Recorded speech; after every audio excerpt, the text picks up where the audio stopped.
What's up, everybody, and welcome to episode 36 and Action Filmmaking Podcast. I'm Tommy DiNucci, and as always, I'm here with Mike Messier. Mike, how you doing, brother?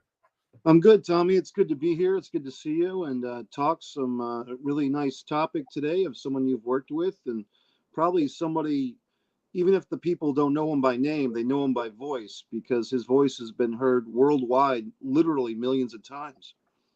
Yeah, today's topic is a very special one to me. You make a lot of friends in this business. You really do. But few of them are like true pals that you could call up almost at any time. People that you would hang out with, as they say, outside of school. Sully Erna is the topic of today, and he's a true friend. He's an extremely talented guy, very multi-dimensional, and a fellow Italian American. So big shout out today to Sully Erna. We're going to be getting into all the good times that we've had both on and off the set. But before we get into that, I want to apologize for us not being on last week. It was a little bit of a crazy week. As a lot of you know, I'm about to direct another film. I'm going to be starting up literally in 6 days. Monday, this coming Monday, we're going to be turning the cameras on and getting back at it.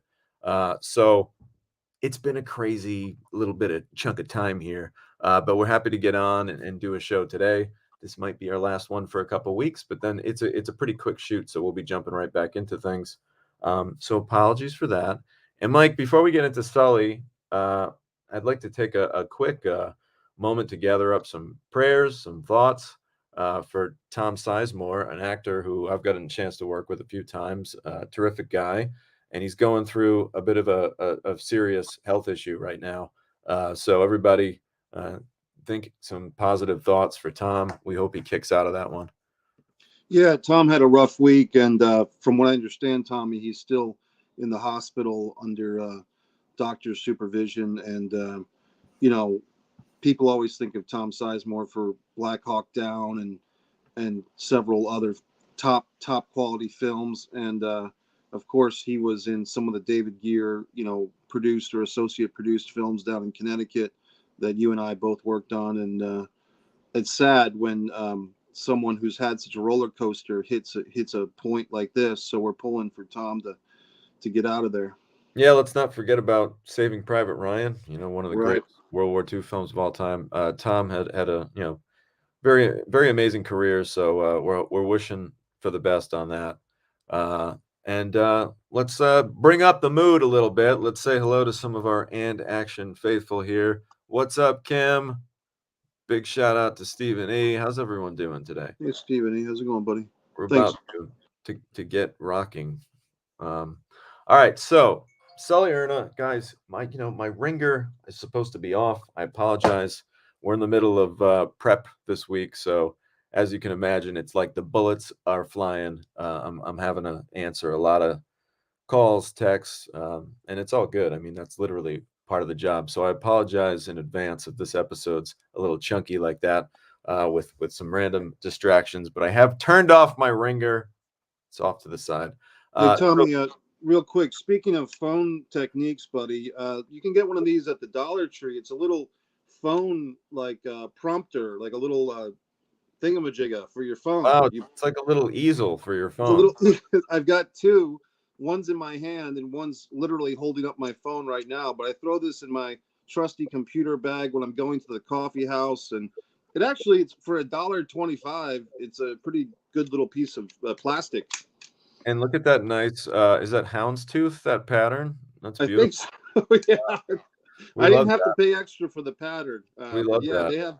they have several Anna, patterns available and Anna, how are disposable. you? Chiming in. Good to see you. Um, Stephen, he's got some dollar. See, listen, you can get a lot of good random buys at the Dollar Tree, although they're not sponsoring us, so we're gonna not talk about them anymore and dive into our topic. Sully Erna, one of the Yes. coolest people that I know. I'll tell you my backstory with Sully because it's a pretty interesting one. This goes all the way back to when I was an intern. I'm probably 22 years old. I'm interning for a film production company that's making an animated film.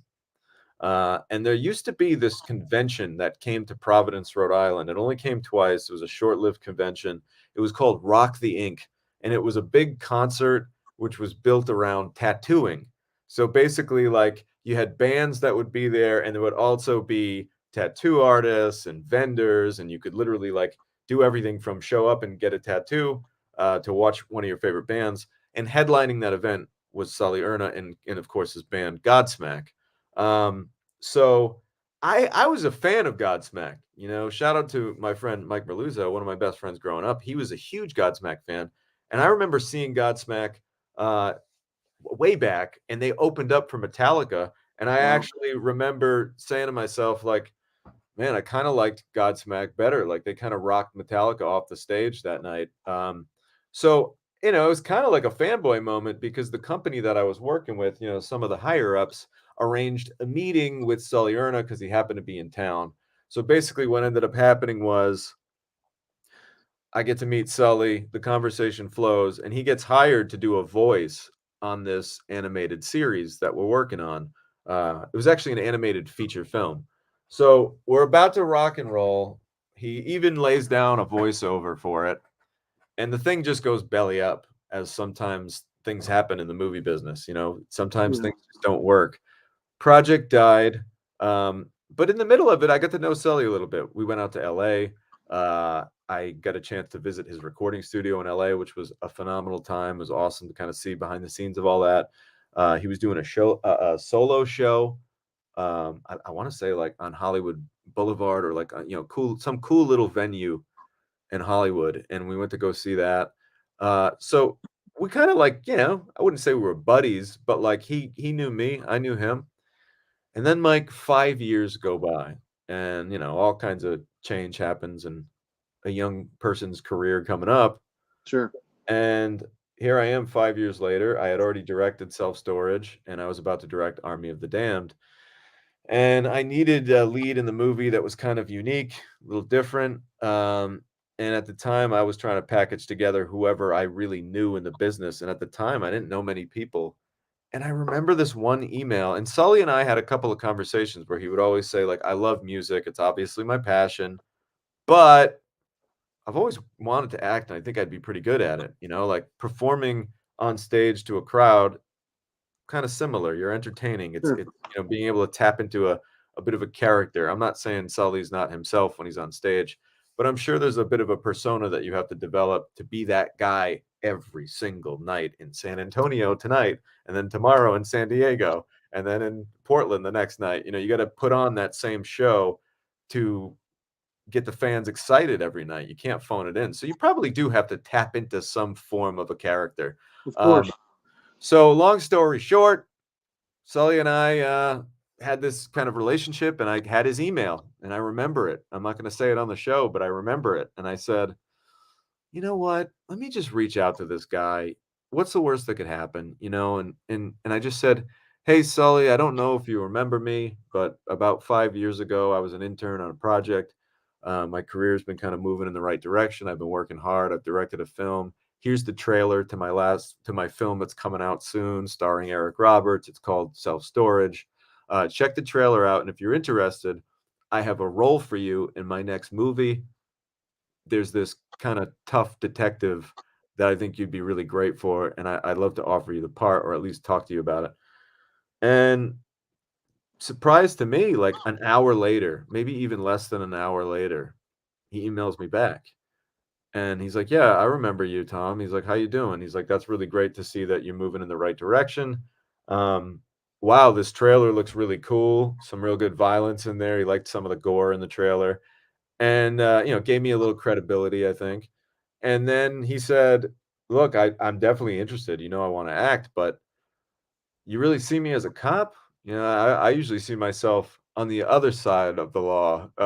You know, growing up, you know, he's a tough kid from Lawrence growing up. So to him, the idea that I wanted him to play this cop, and then I was like, no, no, no. It's like a Serpico kind of cop. He's like a tough Right. city guy. He's not your squeaky clean crew cut kind of cop. He's got an edge to him. So he liked it, and he got the script and he read it, and I would say like I don't know, a week later, he was locked into the project and attached. And, you know, it was nice to be able to use his name to kind of the plan for that movie was to get a lot of different audiences involved. You can go back in the archives and watch our episode on Army of the Damned. But Mike, if you remember, it's a pretty eclectic cast with, horror legends and Joey Fatone. You got pop legends and, Zelina Vega from WWE and Tommy Dreamer and all types of interesting people. David Chokichi of Baywatch fame. Yeah, you're a big Baywatch guy, buddy. I'll give you that. I love Baywatch. Baywatch, a lot of people have their comfort show. Everybody's got a Yeah. comfort show, I think. And my comfort show is Baywatch. For whatever reason, I put it on. And it's funny, I don't want to go veer too far off the path here. But what a lot of people don't know is I hardly ever watch the episodes. It's more of like I'll nap while the show's on. You know what I'm Sure. saying? Like it's got this like something about I hear the waves crash, puts me in a good place. And it's also a good show to have on because it's not a compelling enough program where like you're glued to that shit. It's just like, Yeah. oh, good. There's, Mitch is about to rescue someone again, and CJ's there to help out on the Scarab. It's your 4x3 comfort blanket of technology. Exactly. A little background noise. Stephen E says he's got the cell phone holder for the car. Found it works better than the expensive one. I think he's talking about the Dollar Tree again. I think so, Mike. Always mention our wrestling, bro. Of course, man. We love wrestling, and Sully got to do a little bit of wrestling in Army of the Damned. One of the cool things about Sully is, again, tough, kind of old school guy from Lawrence, Massachusetts. He was like, I don't need a stunt, man. Like, I'll do all this stuff. And Sully actually trained a little bit of boxing.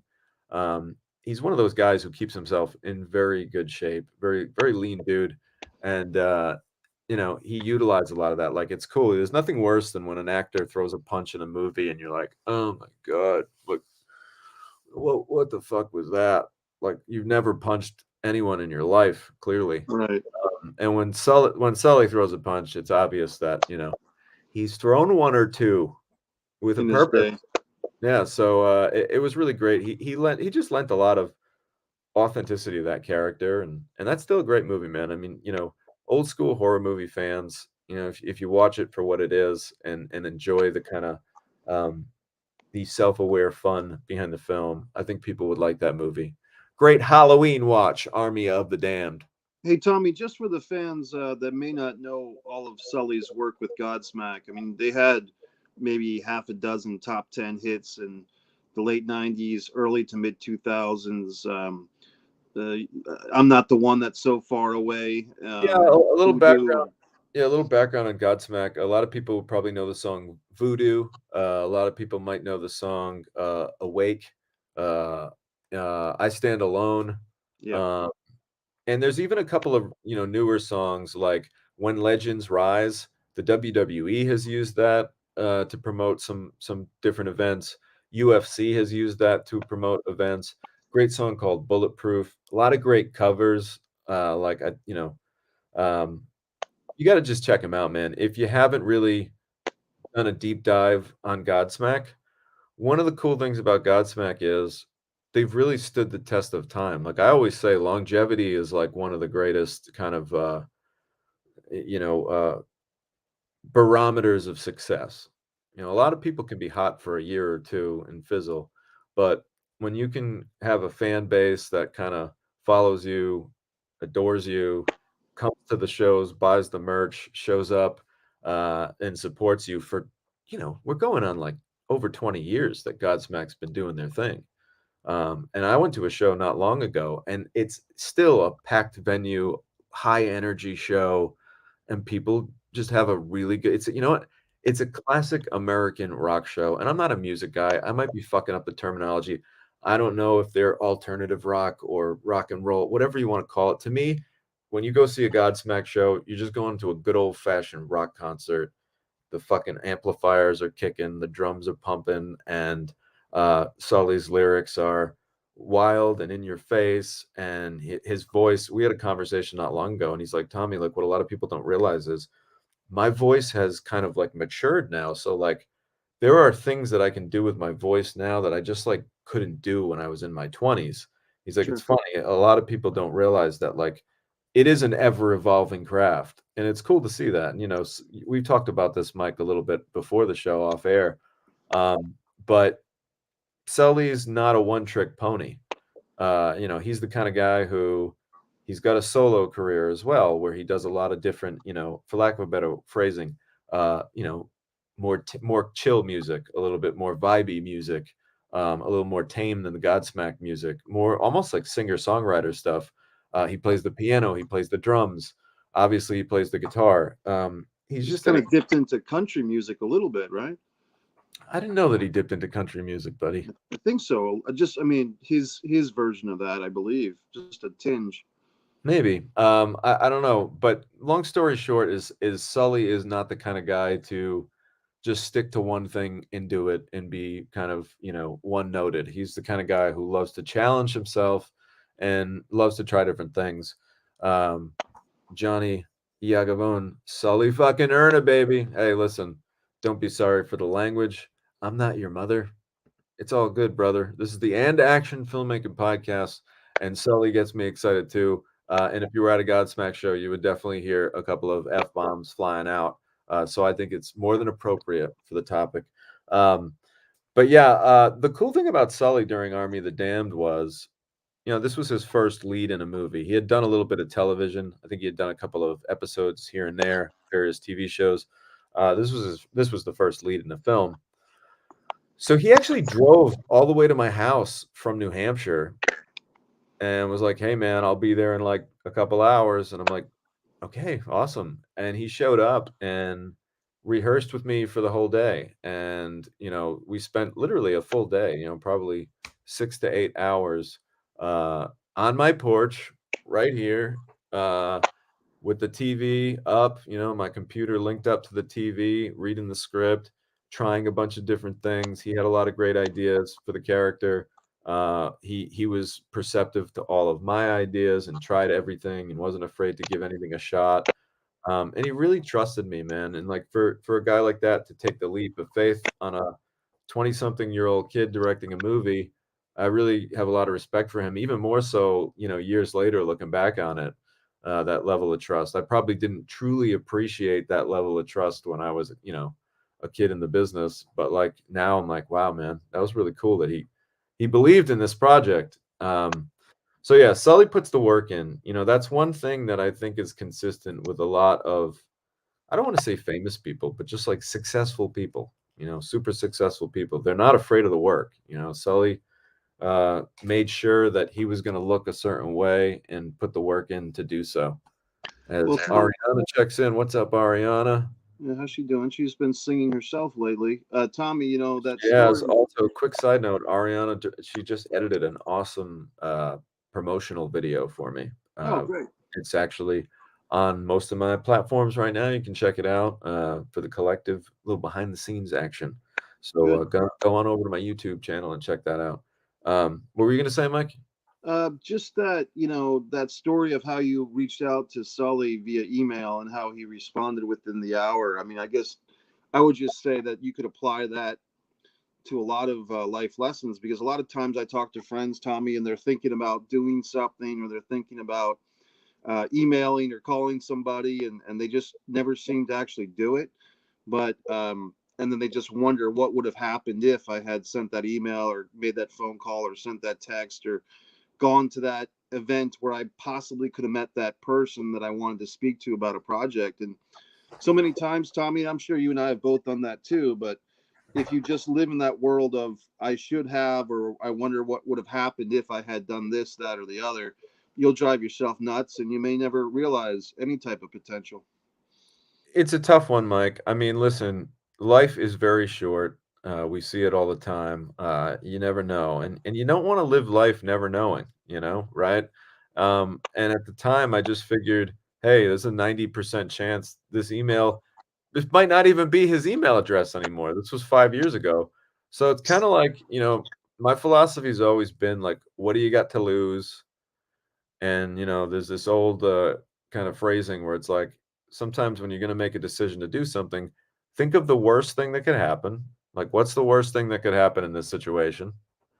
And if it's only what, like, he knows he ghosts my email. I never get a response. Okay, you know, Yeah, right. that doesn't really hurt me too bad. So yeah, I guess I appreciate you recognizing that, Mike. So if you're out there and you're wondering, should I make that call or should I see if this person's wants to get involved in my project? You just never know. And Mike, back to, not to make this a big uh, flower giving session, but back to Sully for like credit to him for that shows you his personality. Always Sure. looking for an opportunity. Oh, this kid who was an intern 5 years ago. What's this? We'll go down this road. He very Right. easily could have just been like, yeah, fuck that. I got a show in a couple weeks. I'm busy. So that about covers it for Army of the Damned. I mean, again, you got to go back into the archives and listen to our Army of the Damned show because it was a blast. Like having a legit bona fide rock star, hanging around your house, partying in your garage like it was a high school party. That was a pretty memorable and fun experience for me. And we had a lot of good times. I don't want to get anyone in trouble, but we'll just say that we had a lot of fun on that show, and a lot of great memories from the set of Army of the Damned, and nice to know that a lot of those people are still pals, and it was just a great movie altogether. So we talked a little bit about this film that we call The Manor. Yeah, we've actually done a whole show in long form on The Manor. That's Yep. another one you can go back and check out. The Manor was a really great movie, but a lot of people don't realize before The Manor, I actually shot a music video for Sully. A couple years after Army of the Damned, I got a call from Sully, and he had this idea, and he was like, "Listen, I want to do something new for our upcoming tour, where I have like an interactive show, where basically on the big screens, the jumbotron, whatever, I want to play a video during our set break, and I want to have the video eventually be interactive. So like some hilarious hijinks ensues on screen, and then I come running out in this wacky costume, and I think the drummer Shannon comes out in another wacky costume, more hilarious. So it's like the characters on the screen actually come to life, and it's actually Sully and the drummer, and then they run away, and then real Sully and real Shannon come back in front of the crowd, and it's a big haha for the gang. Um, so I remember Sully wrote this concept, and said, "Hey, I'd love for you to put together a crew and shoot this for me," and it was really cool, man. I mean, we shot it at Mohegan Sun in their venue, like right where they put on the concerts. And we basically recreated an impromptu concert. And the idea was that Sully played Sully, but he also played this crazy fangirl. And his drummer Shannon also played a crazy fanboy. So like it's all about these crazy fans breaking into the backstage area and basically like, you know, totally freaking out to find the real Sully and the real Shannon. But the irony is it's actually them too. So it was a fun video we had a blast making it. Um, and it was a lot of fun to go to the live show and actually see it. Sully, a month or two later, once we finished, I remember he invited myself and a lot of the people that worked on the project uh, to the show, and it was really cool, man. We showed up, and we might have even gotten a limo and like went to the show and got the whole backstage treatment. And hey, like if anyone hasn't been backstage before at a concert, like it's really fun, man. Getting the little pass, getting to go everywhere. I never really knew what any of that was other than like what I had seen in like Wayne's World. Right. So like to actually see what it really is all about. And Mike, you've been backstage with me before. So I think we'll get into that a little bit later. I But think I overall, was. I think me, you, and David Gear were at a Godsmack show at Mohegan Sun. I don't know if that's the same experience yeah, you're that describing. was No. that was us. And we'll tell that story in a little bit. But yeah, that was the music video. It was really fun to see that. And again, really cool to see that, again, you get a lot of acquaintances and a lot of pals in the business, but you very rarely have a true friend that's like going to call you up later down the road and be like, "Hey, I got a job for you." I mean, let's not mince words here. Not only was it a fun opportunity, but here I am, a young struggling artist, it was a job. Sully put some money in my pocket, and I really, at the time, I really needed that money. Of course, I didn't let him know that, but oh yeah, yeah, sure, I can do it. At the time, I was like, hallelujah, make a couple bucks. I'll give you a break in my regular fee, Sully, to do your little video for you. But I really got to get back to my main focus here, Vault or you know, Yeah, Almost Murphy or whatever. Yeah. no, I didn't big time him or anything. I promise. But no, listen, I'm not kidding you. Like at the time, like that was when times were a little tougher, and that really helped me out in the old party fund. Charlie Short Films checks in. What's up, Charlie? How you doing, brother? Everyone's here today. We got a nice show talking about Sully Erna, my favorite rock star. He's just such a real guy. I mean, listen, you hear this all the time. He's real, and that word gets thrown around sometimes a little too much. But I mean that. He's just like not fake. He's not phony. He's not the kind of guy to put on any kind of you know, like if he doesn't like you, you'll know it. He's not going Right. to bullshit you. I respect that about a lot of about people, because a lot of people, especially in the entertainment business, they'll be like, "Oh yeah, brother, sure, yeah, no, he's the best. I love this guy," and then they'll go and motherfuck you behind your back.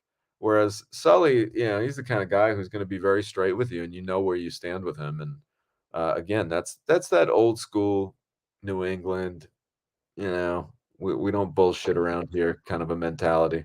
Well, Tommy, I watched some interviews with Sully before we went on today, and he said he grew up in a tough part of town of Lawrence, Massachusetts, a Boston neighboring area. And so he kind of grew up, like you said, having to fight sometimes. And as far as just physical stature, Sully's not the tallest or the widest guy in the world, but he can certainly handle himself. And to be honest, Tommy, when I was I kind of got introduced deeper into his music through you and through the Manor film. Um, but I always imagined the Godsmack singer as like this giant towering guy, because his voice is so powerful, and Sully is just a real powder keg of excitement and of vocal strength. And but you're right. He's also a down to earth guy, and I saw that a couple of times on the set of The Manor, just the way that he kind of dealt with myself and the other actors and the other crew members and yourself, and just spending a little bit of time with him outside of that too, just seeing that he is just a regular type of guy who's been very successful, but he's still got one foot, like Casey Kasem used to say, one foot in the gutter, one fist in the gold. He still kind of remembers where he came from. I think that's a good way to put it, Mike. And the reality is, he's a survivor, man. Do you know how hard it is to stay relevant and to keep being even like financially successful in entertainment? Whether it's the film business, but like the music business especially, man. I feel like music changes like every fucking 10 minutes. Like there's a new thing, Right. and the pressure of that and the ability to maintain such a high output of high quality records. Every few years there's a really great new album that they put out, and their hits are just like they stack up, man. And they're one of those bands where you just kind of go down the line and you're like, oh shit, they did that song too. Oh wow, that's them too. Oh wow, that's them too. And before you know it, I mean, people might argue with me about this, but what other bands from the late 90s, early 2000s are like really still getting after it and getting it done like Godsmack? There really aren't too many. You could probably count them on one hand. And they're not, to me, it's not like they're a nostalgia act. It's not like some group that got together again after being broken up for many years. Like they've been just going strong. And that's a credit to obviously Sully. And, he's clearly the leader of that band. But the rest of the group is really talented too. And Mike, you had mentioned Sully's upbringing. There's a really great book that I read called The Paths We Choose, which Sully wrote, and it's basically his autobiography. It's his story growing up, and it basically takes us from his literally like childhood all the way up to right before Godsmack kind of popped. You know, the end of the book is basically we've arrived kind of a thing. So it's cool. Like you get to see all the ride. And one thing about that book, when I read it, I'm actually getting chills thinking about it. All the struggles that Sully dealt with from the ages of like 14 to like 28, 27, 28. Godsmack didn't really pop off until he was like 28, 29 years old, which by traditional standards, that's kind of old for a rock star to jump off. Usually rock stars are like 18, 19 years old, and it's like, boom, supernova. Sully banged around the music business. He had several different bands, tried so many fucking times, and, you know, they'd get close. He'd get a record contract, and then a band member would quit, or there'd be a fight, or something would go sideways. And finally, when he was about 27, 28, he said, you know what? Fuck this. I'm not going to play the drums anymore. I'm sick of playing the drums. I'm going to pick up this guitar and I'm going to become the front man of my own band because I'm not relying on anybody else anymore ever again. And he handpicked the guys that he wanted to take this last ride with. And in the book, it says that I don't want to give it away, but it's a great book. He basically was like, this was it. This was my last attempt at it. I was almost 30 years old. And I said, I'm going to give this one more shot. I said, fuck my telecommunications job. I think he was, you know, Sully was working as basically what do they call it? Telemarketer. He was doing service rep or a no, he telemarketer. was doing straight up telemarketing, like trying Right. to sell whatever on the phone. And he's like, I quit that job and tried one last ride at this crazy business, and it worked. So it's a real story of perseverance, and it's just, you know, it's inspiring no matter what you do to see a person who struggled for a long time before they hit pay dirt, and that's because they didn't give the fuck up like a lot of people do. And to that point, Tommy, and that's a great narrative. One of his interviews, he was saying that he was in kind of a hair rock band, you know, back when that was a thing, and Sully was the drummer, and him and the rest of the band got along very well, except for the lead singer, who, you know, Sully didn't have the best things to say about this guy. Didn't name the guy, but basically said that that guy was kind of from a rich background, was just ringing up money on his parents' credit cards, and meanwhile, Sully and the rest of the guys in the band are trying to buy some ramen noodles for dinner. And him and the singer had a conflict, which basically I think leads into what you just said, that Sully decided I got to do my own thing. And it's funny, he still has some drummer's roots though, because in concert, occasionally they'll do like a drum off between Oh Sully yeah. on drums and the regular drummer, you know. So he's Sully, yeah, Sully's probably he would probably tell you that his best instrument probably is the drums. You know, that's yeah. like in his blood. Yeah, him and Shannon will do dueling drum solos, and it's fucking awesome. It's one of the things that I think a lot of the fans look forward to at his shows, because it's like having, you know, when do you have two drummers on your band that can play like that? Um, It just yeah, kind of reminds me of Phil Collins, when Phil Collins went from the drums in Genesis to the lead singer position. Genesis hit new heights, and that Sully. just you can feel it coming in the air tonight. Is that one? Yeah, yeah, that's Phil Collins. Phil was the drummer of the band Genesis, and Peter Gabriel No, I was the know, Mike. I singer. was joking, buddy. Sure. I just wanted to drop a No, reference. I'm just trying to help you, buddy. It's so Um, difficult to stay creative when you're under pressure. Yeah, that's true. yeah, it is. And you know, I think some people strive from that too, though. I think that, you know, I've found that in my career, like sometimes until I have a deadline, it's hard to like crack the whip on myself.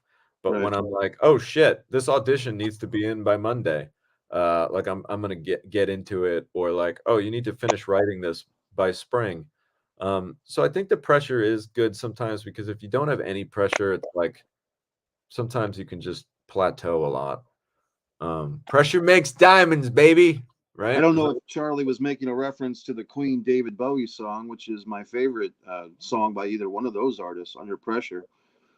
Sure. Under Pressure is a great song.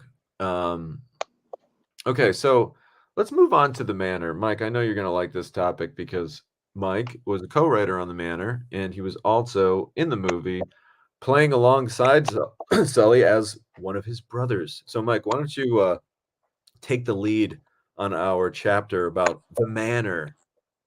Yeah, the manor has, and one of the elements of that horror movie is that there's these three kind of backwoods West Virginia redneck brothers named the Baton Boys, and they're actually named after three various professional wrestlers.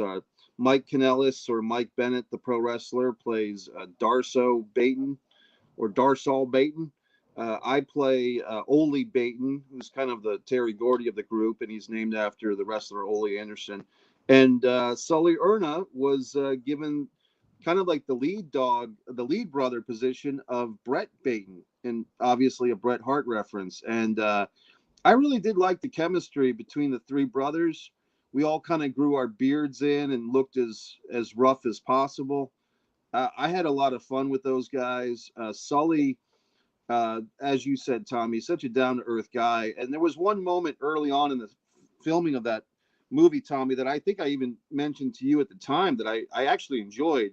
There was a little bit of, let's say, an incongruity between maybe the director of photography and the director of the film. There was just a shot that wasn't really coming together or something. And Sully, as the actor, just kind of spoke up and made a suggestion.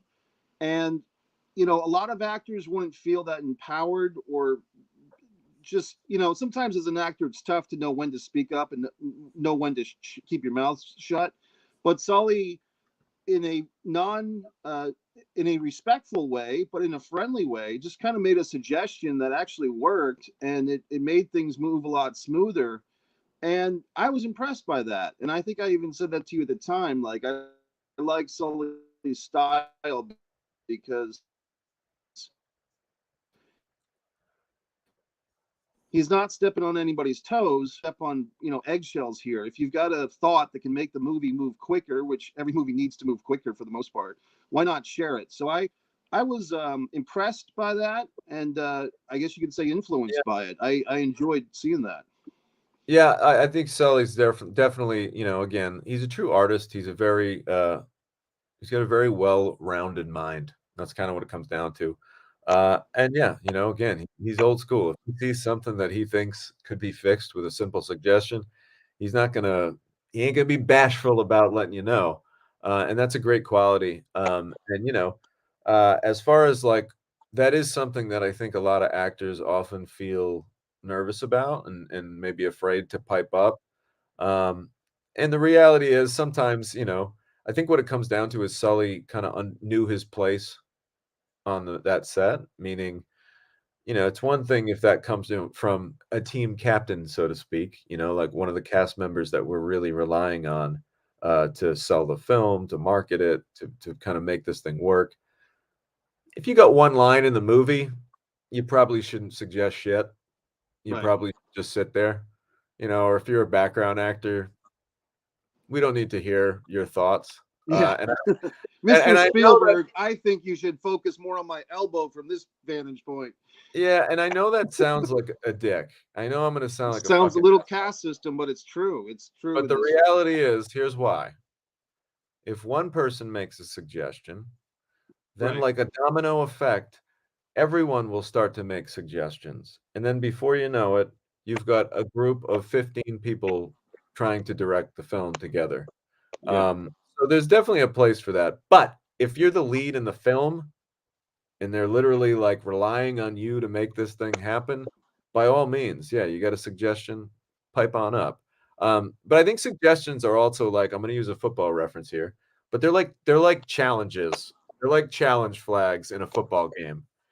Even if you're right, you only get so many challenge flags per game.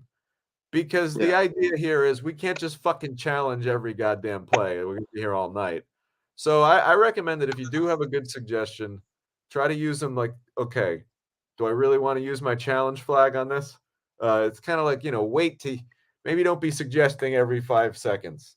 That's the director in me talking. Yeah. And Well, I and just, like I said, just Charlie Shorts agreed. hierarchy. Hierarchy. I mean, that's what it is, man. I mean, like, there's a reason why they hired you to direct and not anybody else. Well, Tommy, like I And said, real quick, what's up to Miss Ash checking in? Good oh, to Ms. see you. Ash, very good. We're Who talking else you Sunday. got in there? The Oh, way yeah, that Sully, Kim says the so way true, that Mike. Sully, I think The she's way that's, referencing. Kim I'm says not so true. I believe referencing. It's tough because you never know when you can make a suggestion. Um, yeah. The way that Sully gave that suggestion, I think, is the key to that story, Tommy. It was not in a I'm smarter than anyone else here type of way. It was in a I'm just trying to help move along this thing, and why don't we try this? And it worked. So that, to me, it's also in presentation. It's also in the way that you speak. It's not sometimes what you say or when you say it, but how you say it. You know what I mean? If you're looking to help, it can be helpful. And you're right as well. The hierarchy, as Charlie pointed out, you don't want every production assistant or every intern or background actor adding a million different ideas either. So there's a balance. yeah, it just can. That shit can get out of hand real fast. That's right. I've seen that really get out of hand where like if a director's a little weak and he allows that to happen or she, uh, by the end of the week, it's kind of like everyone's kind of directing their own version of the film. And it's like, no, we all need to be on the same fucking page here. Because that's when like things get mixed up in the communication. And wait, what did he say? Are we doing this? Oh, we're not going to do the jib shot for this? I thought he said, who said that? And it's like, yeah, as Miss Ash says, too many cooks. We don't need that. Spoils the soup.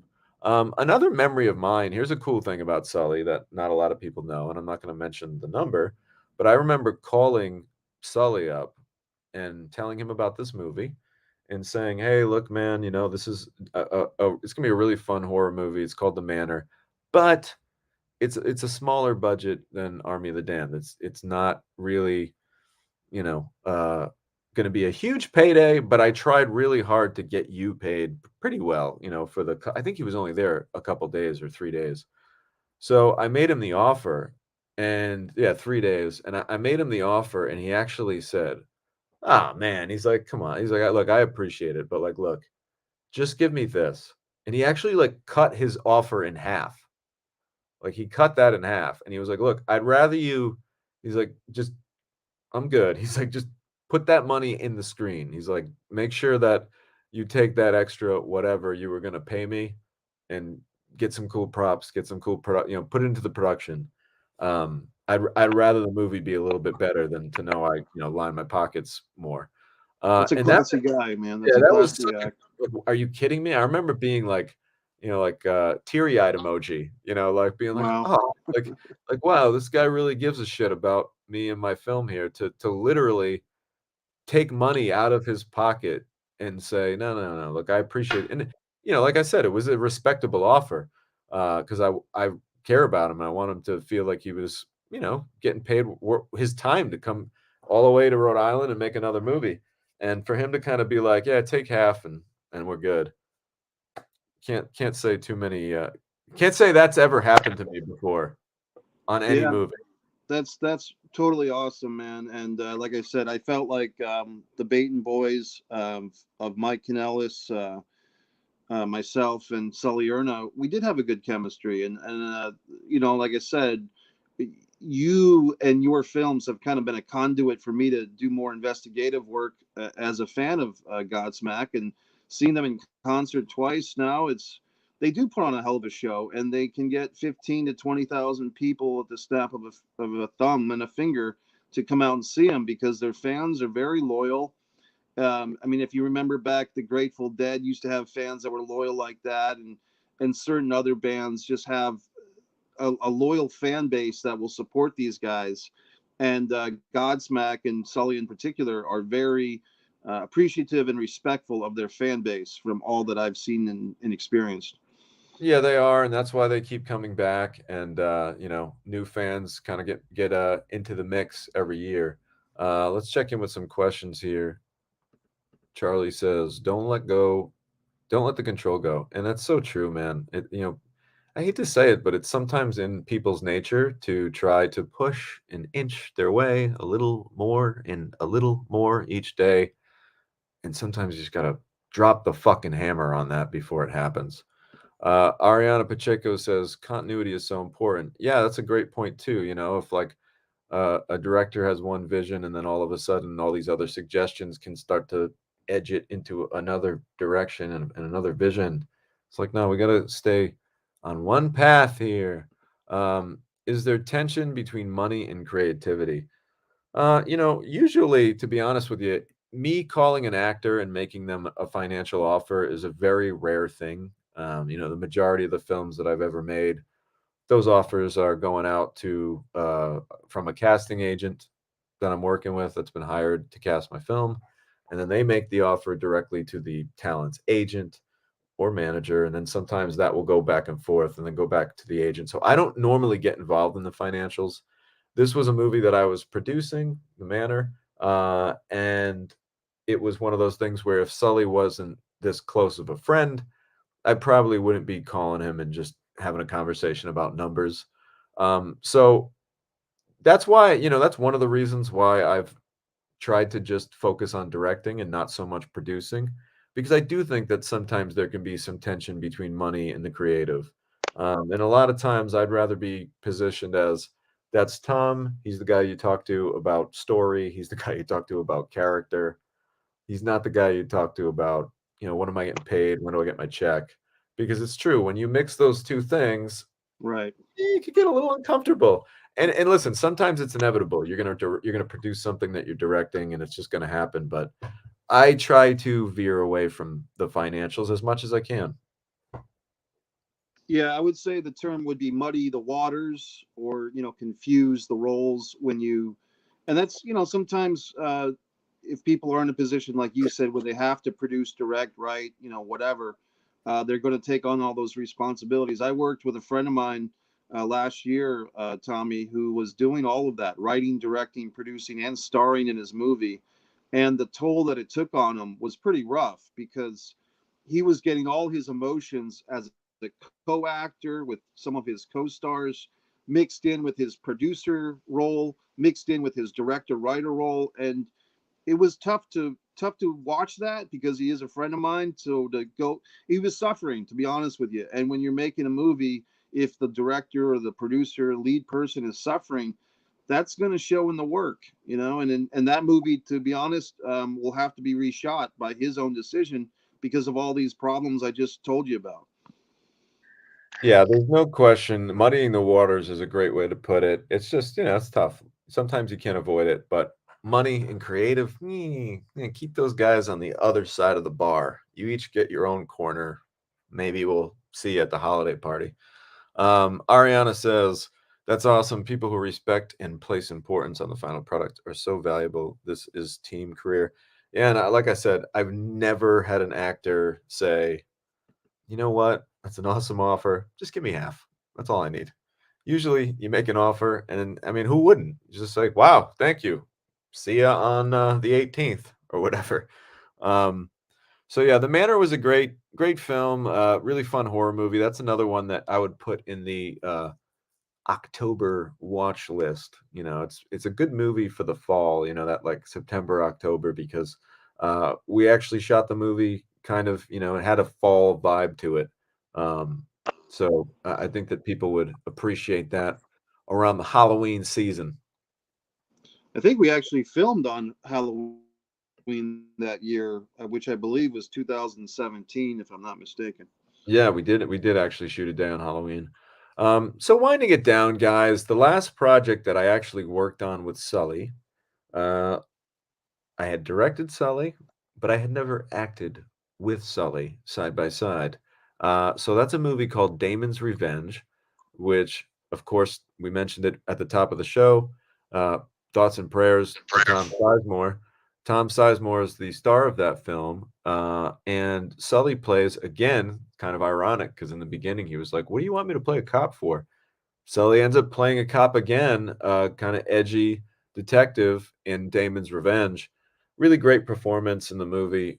He plays the tough guy just so well. Like, just it kind of just like oozes out of him. Again, I think that's just when I say tough, I don't want people to think that Sully's like a bully or this guy who like walks around like shoulder checking people.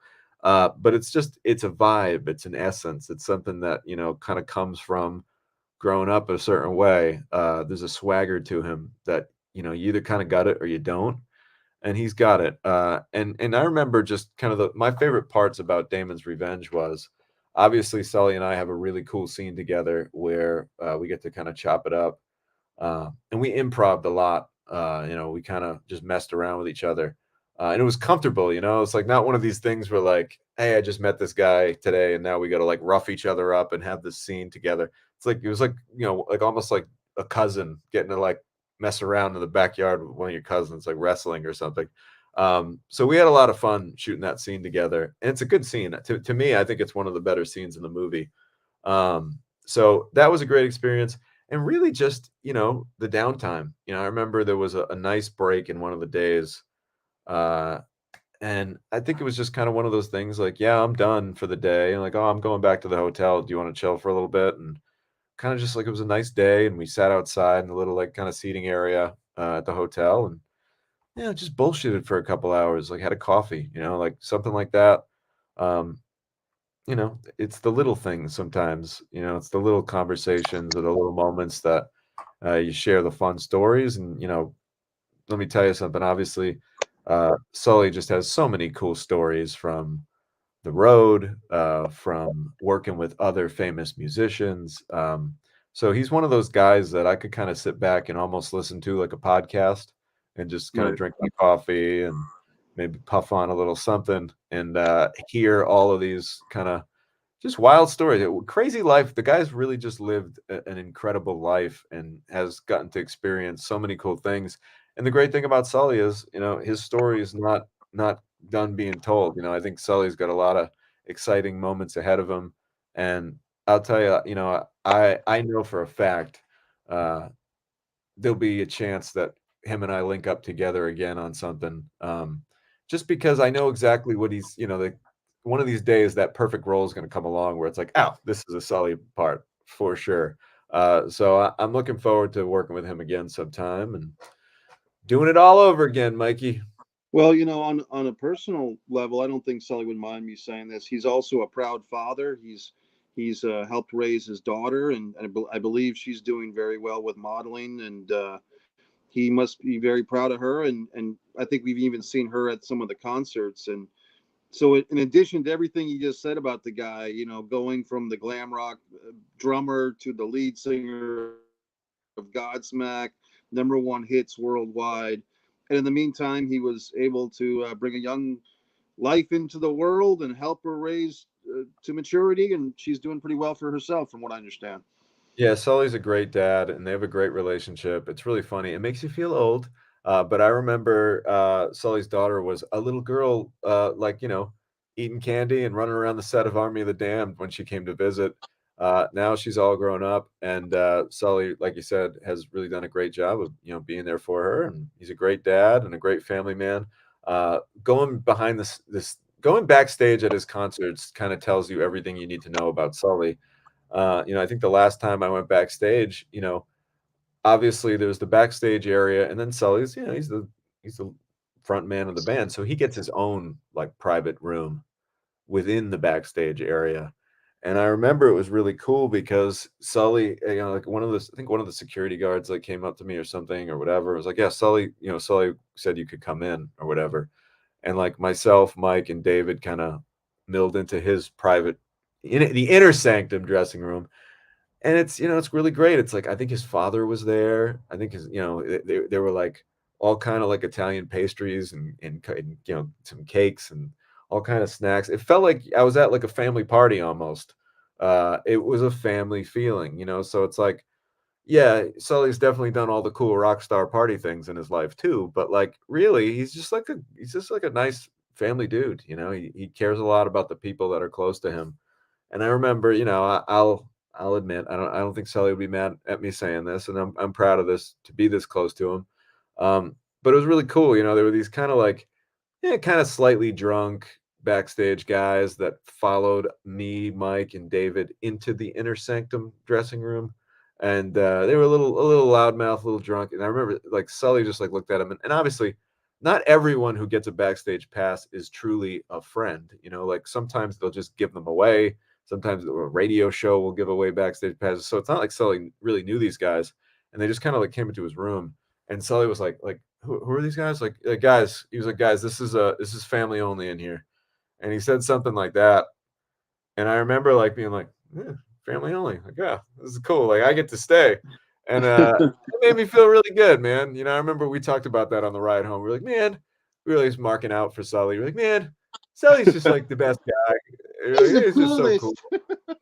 Yeah, we were just like fanboying for Sully the whole We're way like home. Marsha Brady with Mickey from the Monkees or whatever. But yeah, no, man, we do have a photograph somewhere of me, you, Sully, and David from that show. And there was a prior show that you kind of led the way to, Tommy, which I actually found a video clip on my Vimeo page of all things of me, you, and Nick Principe at an outdoor show of Godsmack Yeah, in Massachusetts. And I took like a 11-second video of the three of us enjoying the Godsmack concert. I'm really glad I did because it's moments like that that you can't really recapture.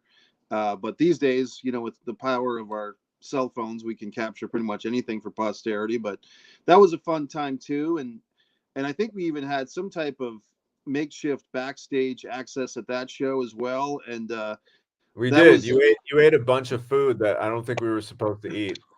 I think me and Nick both did. Yeah, it's Yeah, really funny. Quick story. There's always food backstage, right? right. But then there's like catering, like for the actual band and for like the people that are like, rigging the lights or like the people that travel with the group.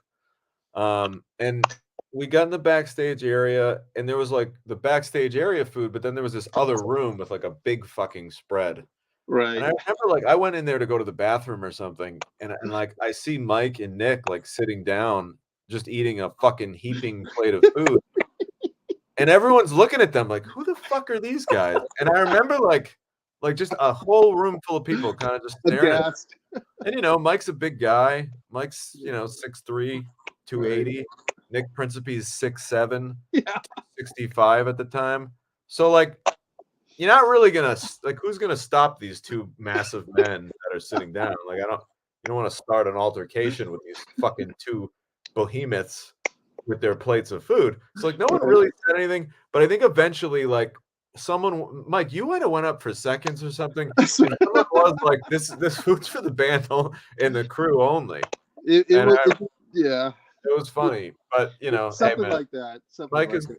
Mike saw like in the cartoons, he saw like the smell lines and his nose just like went to the food like Winnie the Pooh.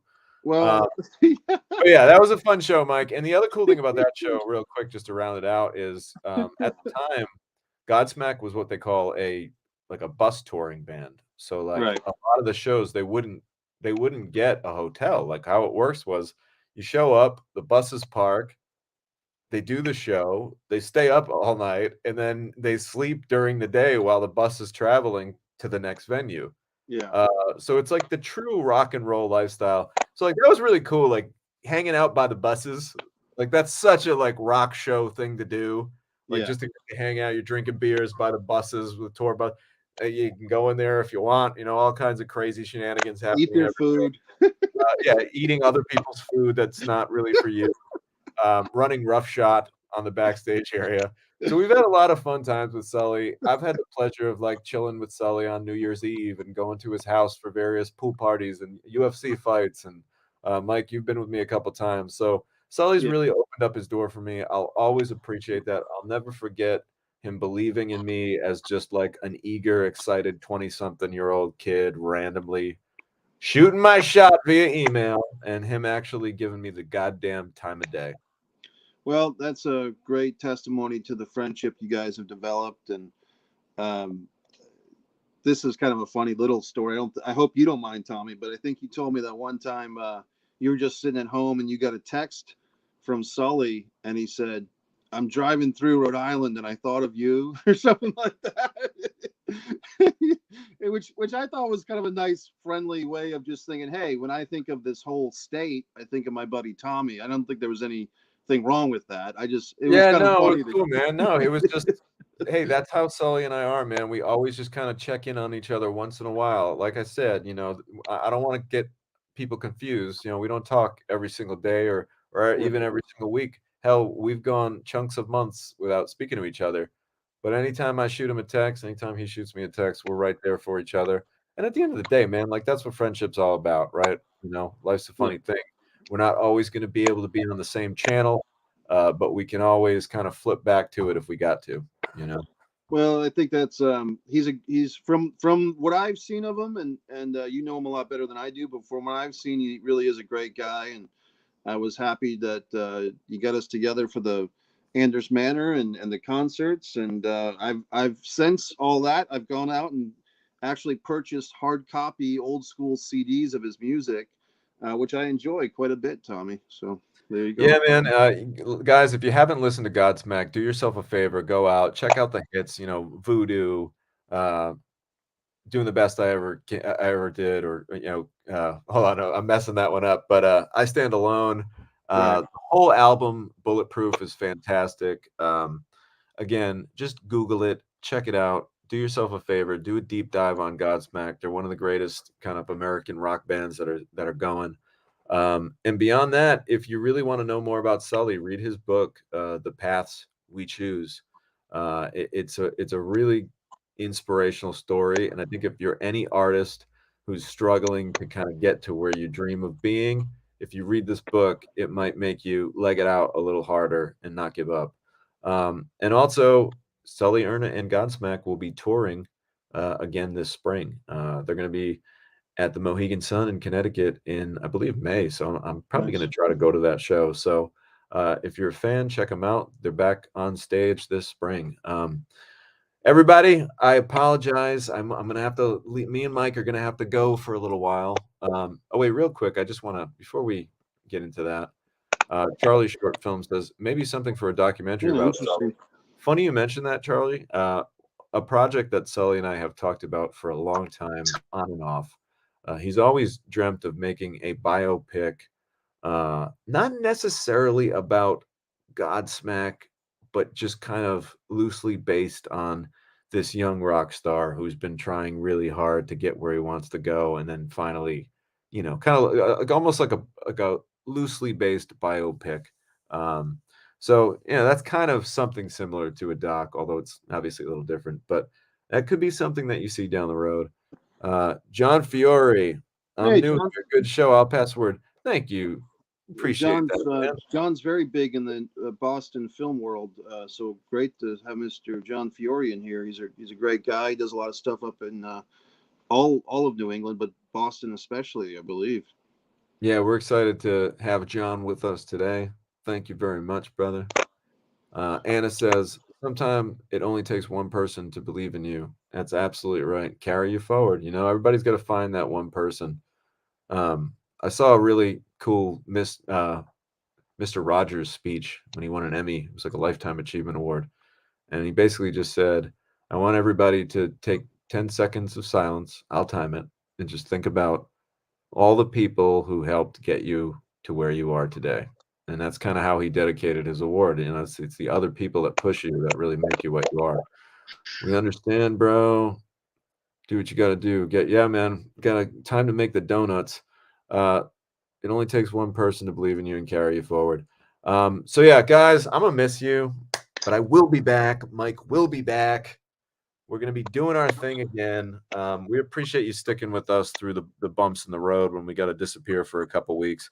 But like I said, this is a short shoot, and by the time we get back, we're gonna have a lot of fun stories from the production trail, and Well, we'll be catching back up with you. Tommy, is I got a couple of points real quick before we wrap up. Is there anything you want to say about that production, or is that under wraps until later? For now, Mike, I think we're gonna keep that one under wraps. It's an exciting script that I'm really happy to jump into. But let's save that story for another day, brother.